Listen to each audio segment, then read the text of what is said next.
miskomunikasi bahaya Anda Ya, provokasi. kalau saya tidak ngomong seperti itu. Saya mengatakan selama 9 tahun gerakan oposisi itu demo di luar halaman kekuasaan. Tiba-tiba ada Satgas anti pemilu curang di saya akan jawab. Sebentar, kemudian ada hubungan yang terhubung di sana, ada keresahan yang sama, mencegah kecurangan pemilu. Oke. Jadi kedua, ini bukan urusan pribadi, bukan urusan saya inisiator.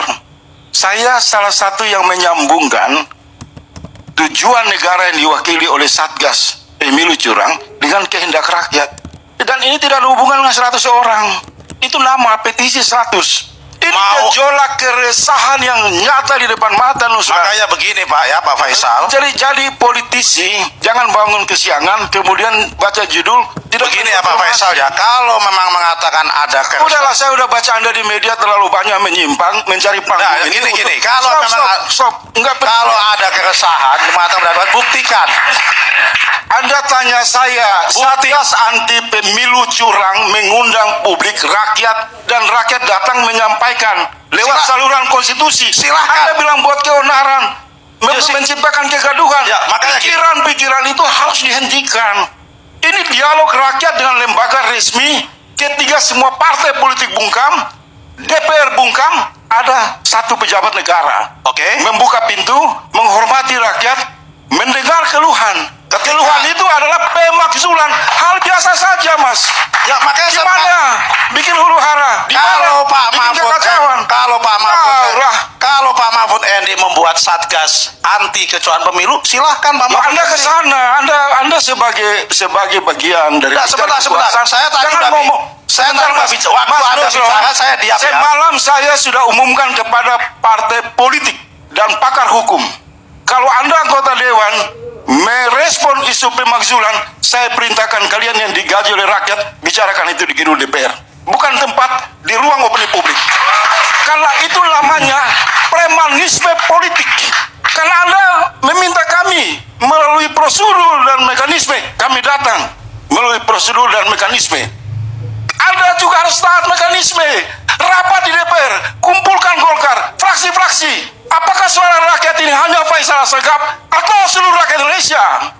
Jangan bacot di ruang publik. Kalau memang Anda yakin bisa membuktikan, saya buktikan bahwa seluruh rakyat Indonesia. Nusron Wahid, Pak Faisal, hati nuranimu Nusron. Pak Faisal, Nusron Wahid, kecerdasan dan kita ini sama-sama 98. Ya Pak buka Faisal, hatimu, buka nuranimu. Hancurnya Mahkamah Konstitusi untuk meloloskan satu putra presiden itu kejahatan di mata rakyat. Itu fakta. Mohon maaf Pak Karni, tadi saya mendengarkan dengan baik. Saya tidak mau dipelintir. Anda respon yang lain aja. Tapi saya bicara dipotong orang 2 kali Pak Karni. Ya, Anda sekarang ya, makanya ini saya butuh ketegasan supaya forum ini menjadi lebih baik dan lebih sehat begitu. Saya garis bawahi, Anda bicarain saja. Kalau pemakzulan Anda memberi saya mau bicara apa saja itu adalah akal dan logika serta hati nurani saya. Anda menggiring opini seolah kami di pihak yang menciptakan kegaduhan. Ingat itu. Kami menyampaikan saya mempunyai pendapat yang independen, nggak bisa Anda tekan. Jangan buat premanisme politik. Iya, dia boleh. Ya kan, saya mempunyai pendapat yang independen, nggak bisa ditekan. Bicara yang teratur. Iya. Jangan ke kami. Yang tidak teratur siapa? Teratur. Ya, bicara yang teratur, jangan mengarah ke kami. Ya, yang tidak teratur urus saja partai koalisi kalian. Iya kan, ya, yang tidak teratur siapa? Faisal. Justru selama bapak-bapak yang lain bicara, saya diam. Saya kesini bukan untuk berdebat wacana. Ini sudah masuk gerakan operasional politik. Kesadaran moral di awal saya tegaskan. Ketika partai lumpuh, DPR lumpuh, saya dan kawan-kawan menggunakan yang tersisa dari hak penyampaian pendapat. Bukan main-main. Cukup. Kita akan lawan kalian. Yang lawan silahkan kita hadapi. Ya kita lawan. Ya kita silakan. Baik teman-teman, kembali lagi di channel ini. Salam inspirasi, salam NKRI, harga mati. Tentunya sangat seru ya teman-teman ketika kita melihat perdebatan yang ditonton banyak orang mengenai pemakzulkan Jokowi. Di saat itu Pak Jokowi masih sebagai Presiden Republik Indonesia. Tentunya banyak masyarakat ingin pemakzulan Presiden Jokowi yang dimana Jokowi adanya permainan-permainan di saat Pilpres di 2023 kemarin. Tentunya kita sebagai rakyat Indonesia sah-sah saja ketika kita meminta dan memberikan komentar terhadap pemimpin-pemimpin yang di atas.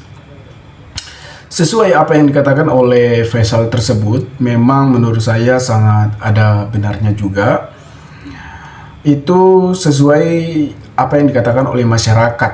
Nah, kalau kita lihat memang dalam permainan atau catur Pak Jokowi pada saat itu memang sangat agresif dan sangat transparan mendukung Gibran Raka Buming Raka sebagai wakil dari Prabowo Subianto pada saat itu. Mungkin teman-teman kalau kita lihat memang perbedaan antara Jokowi dan Gibran tentunya sangat beda dalam sifat dan karakter. Gibran adalah putra sulung Pak Presiden Jokowi Dodo atau mantan Presiden Jokowi, karena saat ini Pak Jokowi tidak menjabat lagi sebagai presiden yang digantikan oleh Pak Prabowo. Sekarang yang kita bahas adalah Pilpres di 2023 kemarin, yang dimana Pak Jokowi berusaha meloloskan Gibran melalui Mahkamah Konstitusi. Gibran yang tidak cukup usia dalam pencalonan, yang masih di bawah umur dalam pencalonan sebagai calon presiden ataupun calon wakil presiden. Namun gimana kok bisa Gibran bisa lolos? Nah, ini pertanyaan dari masyarakat. Tentunya karena adanya kendaraan memasuki hal tersebut. Siapa yang bawa? Yaitu Pak Jokowi di masa jabatannya. Saya tidak mengatakan bahwasannya memang benar-benar Pak Jokowi, tetapi secara logika, ideologi, menurut masyarakat juga banyak sekali. Makanya Mahkamah Konstitusi juga diserang oleh masyarakat, bahkan dibuat mahkamah keluarga. Mungkin teman-teman juga sudah mendengarkan perdebatan mereka, di mana sangat memanas. Ya, tentunya banyak hal yang belum kita ketahui, adanya dinamika-dinamika politik yang terjadi saat ini. Ketika kita sudah mendengarkan, kita bisa menilai memang benar adanya permainan atau kecurangan-kecurangan dalam Pilpres di 2024 kemarin.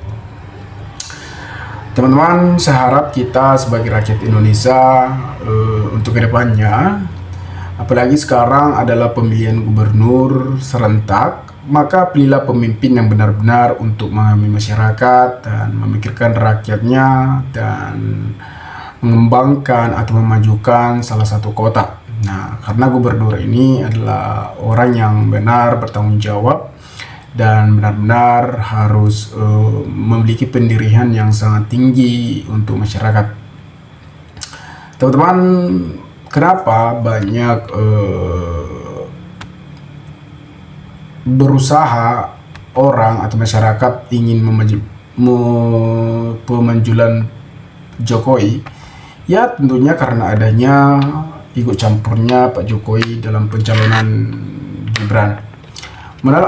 Mengenal arti pemajulan presiden dan mekanisme di Indonesia. Nah, tentunya kita harus mengetahui apa arti dari pemajulan presiden dan mekanisme. Terhadap presiden penjabat baru ini, sejumlah tokoh mengatasnamakan diri sebagai petis 100 suara dugaan kecurangan pemilu 2024 hingga pelengseran Presiden Jokowi. Namun oleh sejumlah pihak, wacana ini nilai sulit diwujudkan, mengingatkan prosedurnya yang panjang dan butuh waktu tidak sebentar. Lantas bagaimana sebenarnya proses pemajulan terhadap presiden? Nah, apa itu pemajulan? Nah, pemajulan berasal dari kata dasar makjul menurut Kamus Besar Bahasa Indonesia atau KBBI. Majul berarti berhenti memegang jabatan. turun tata. Maksud sementara pemanjulan berarti proses cara perbuatan memajukan masih berujung menurut kata Tata memberhentikan dari jabatan.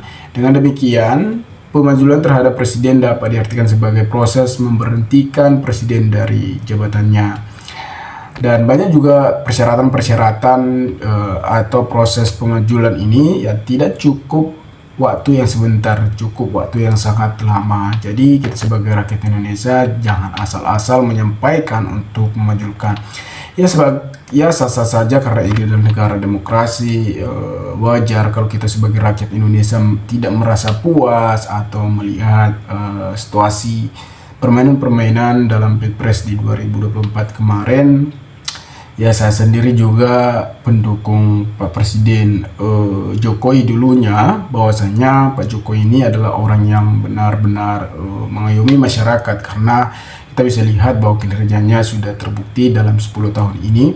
Tetapi akhir-akhir ini Pak Jokowi malah diserang karena adanya tentang akun Abu Fufat, tentang Mahkamah Konstitusi, adanya cawe-cawe Pak Jokowi dalam Pilpres 2024, adanya pemihakan.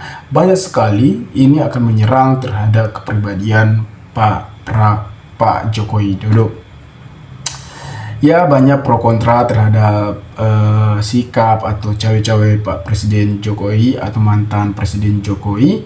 Ya, kita sebagai rakyat Indonesia melihat latar belakang dari Pak Jokowi juga, bahwasannya juga sudah berusaha, tetapi di saat ini memang Jokowi malah diserang dan dikritik oleh pengamat-pengamat politik, dan banyak percecokan yang terjadi dalam media sosial.